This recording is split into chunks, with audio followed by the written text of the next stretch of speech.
and she is now completely blind. Having lost her eyesight forever, she explains to Detective Bryce what she knows.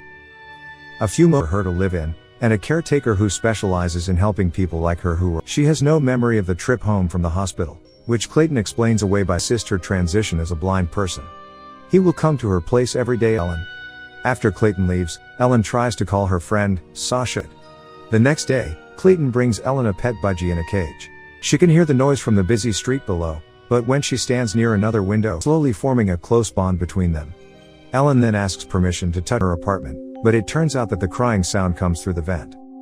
The woman to join her for tea. That night, the woman named Lana knocks on, even though they just met. Ellen touches her face, and to her surprise, becomes convinced that Lana's husband is being physically abusive to Lana. So neighbor and make sure everything is alright.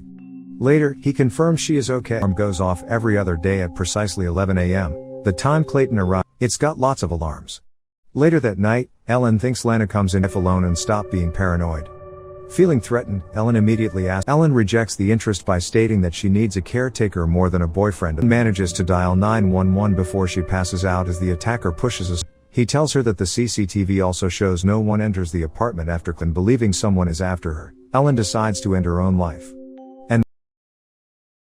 However, instead of dying, Ellen falls sounds of the city.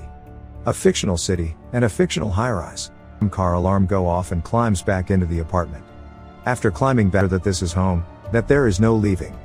Clayton then arrives to cook as that everybody else she's interacted with since the attack has the same knocking. That's been, we're all Clayton.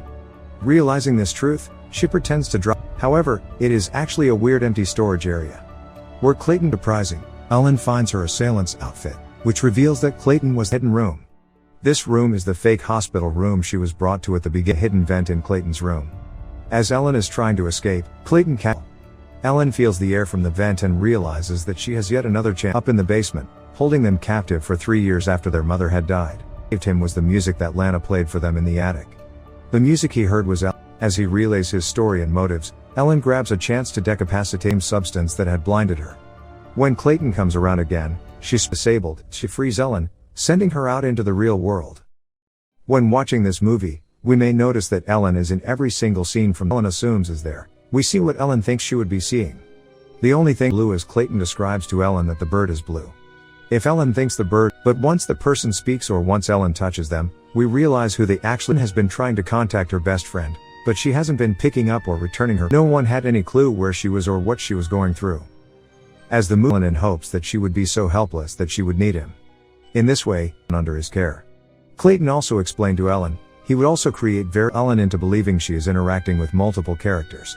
He even imitates. However, it isn't entirely clear if she has her sight or not. It could be her apartment. We might not even be able to trust him about this, and it's very patience, and leave a like to help the channel out. Thank you for watching.